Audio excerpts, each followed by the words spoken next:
के इस अवसर पर भील प्रदेश के कोने कोने से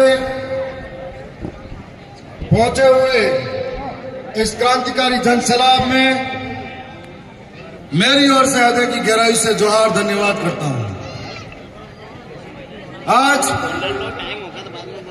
सबसे पहले मैं उन पुरखों को याद करूंगा जिन्होंने सदियों पहले इस समाज की लड़ाई लड़ी थी, और साथ में उन पुरखों को भी याद करूंगा जिन्होंने अलग भील प्रदेश की मांग रखी थी।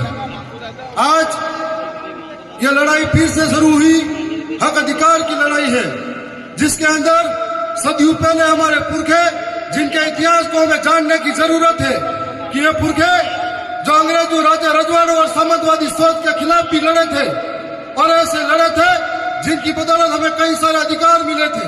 और आज उस लड़ाई को आगे लाने के लिए ये जो पीढ़ी है वो आगे आई है।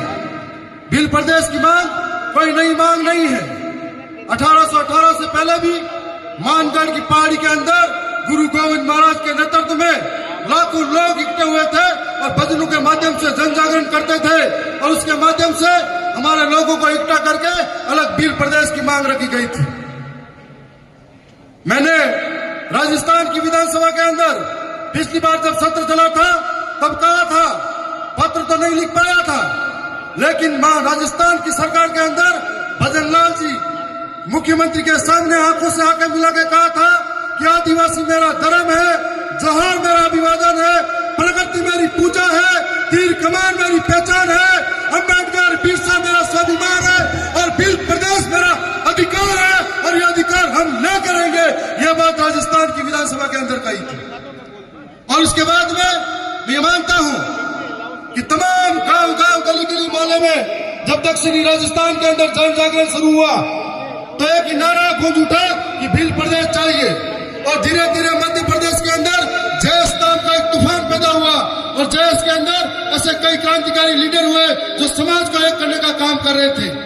लेकिन बाद में मुझे लगा कि जब जयस उफान पे आया, एक था दिखाने की जरूरत हुई, तब जयस के अंदर कई ऐसे सामाजिक लीडर थे जो अलग अलग वर्चस्व की लड़ाई में बढ़ते गए, और इस सामाजिक लीडर ने यह नहीं सोचा कि जिस जमीन से हम उठे, जिन लोगों ने जिन आशा और विश्वास के साथ में हमें आगे लिया और जिस समाज के नाम पर पहचान बनाई, और उस समाज का दामन छोड़ के अन्य लोगों के साथ में गए जब हमें अपनी जरूरत महसूस हुई।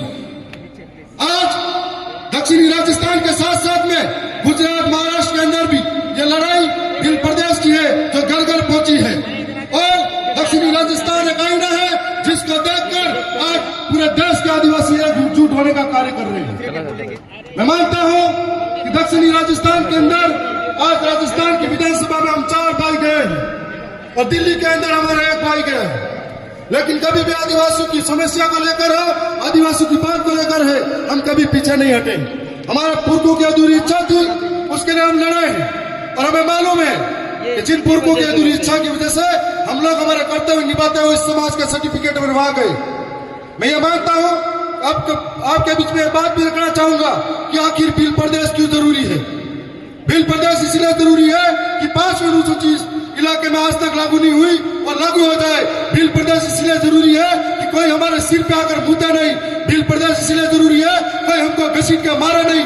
भील प्रदेश इसलिए जरूरी है कोई हमारी बहन बेटी को जिंदा डपराए नहीं। भील प्रदेश इसलिए जरूरी है कि कार्तिक भील जैसे को मारा नहीं। भील प्रदेश इसलिए जरूरी है कोई मटके से पानी छूने से मारा नहीं। भील प्रदेश इसलिए जरूरी है कोई हमारे पुरखों की विरासत जल जंगल जमीन को छीने नहीं। इसलिए भील प्रदेश जरूरी है। और आज से पहले 1818 से पहले इस इलाके के अंदर अरावली की पहाड़ियां है, या इन 4 जगह पे आदिवासियों ने कभी प्रकृति का नुकसान नहीं पहुंचाया, न ही आदिवासी ने जंगलों को खनन के लिए काटा था। और आज सरकार ऐसे ऐसे कानून ला रही है जो वन विभाग के अंदर हमारे आदिवासी वर्षों से इस जमीन पर रह रहे थे। ये वन विभाग के कानून बाद में आए, उससे पहले रह रहे थे। सरकार उनको बेघर करने का काम कर रही है, लेकिन खनन के नाम पर, कभी विकास के नाम पर आदिवासियों को विस्थापित करने का काम कर रहे हैं। और कभी कभी जब हक की बात करते हैं तो नक्सलवादी कहकर उन्हें मारा जाता है, जिस तरह के मध्य प्रदेश के अंदर बेघर जनजाति को, आदिवासियों को मारा जा रहा है। तो यदि हमारा भील प्रदेश होगा, हम लोग सुरक्षित होंगे, हमारा अधिकार बचा पाएंगे। और भील प्रदेश तब बढ़ेगा जब हर एक घर घर में बिरसा मुंडा पैदा होगा, हर एक घर घर में काली बाई कलशुआ पैदा होगी, ये विचार जिंदा होंगे, ये विचार पैदा होंगे, तब भील प्रदेश जरूर बढ़ेगा। और मैं मानता हूं इस लड़ाई के अंदर अब बहुत सारे साथी नए जुड़ते जा रहे हैं।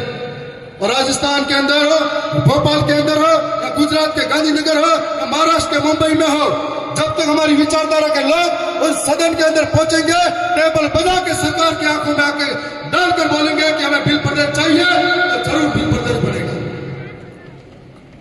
और ये जरूरत है समय के साथ में। पहले भी कई राज्य बने हैं, कोई भाषा के आधार पर भी बने हैं, कोई क्षेत्र के आधार पर बने हैं, कोई बोली के आधार पर भी बने हैं। तो इस प्रकार से भील प्रदेश की हमारी पुरखों की मांग है, उस विरासत को हमें लेना होगा। हमारे पुरखों ने बलिदान दिया है, संघर्ष किया है। तो आज भाषा के आधार पर वो मैंने एक और बात, इधर भी चिट्ठी आ गई है, राजस्थान की विधानसभा में भी 2 मिनट करके बैठा दिया जाता है। तो मैं ये कहना चाहूंगा कि आने वाले समय में हम और मजबूती से लड़ेंगे। मैं जिस समाज के सर्टिफिकेट से राजस्थान की विधानसभा में हूं, हमारे ऐसे ही समाज के सारे लोग यदि भील प्रदेश की मांग करते हैं, 5वीं अनुसूची को धरातल पर लागू करने की बात करते हैं, विकास के नाम पर विस्थापित हो रहे समाज की बात करते हैं, तो जरूर भील प्रदेश बनेगा। मैं ऐसी आशा और विश्वास के साथ में उम्मीद करता हूं कि भोपाल की जो विधानसभा है, गुजरात की विधानसभा है और मध्य प्रदेश महाराष्ट्र की विधानसभा में है, जो लोग जिनका जमीन मर चुका है, वो लोग इस सर्टिफिकेट समाज के लगाकर वहां गए हैं, वो भी अगर भील प्रदेश की बात करते हैं तो आने वाले समय में वो भी सुरक्षित हो पाएंगे।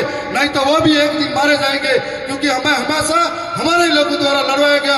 कंटे मामा, बिरसा मुंडा और ऐसे कई तमाम योद्धा हुए जिनको हमेशा अपने ही लोगों के द्वारा षड्यंत्र करवाया गया, आपस में लड़वाया गया।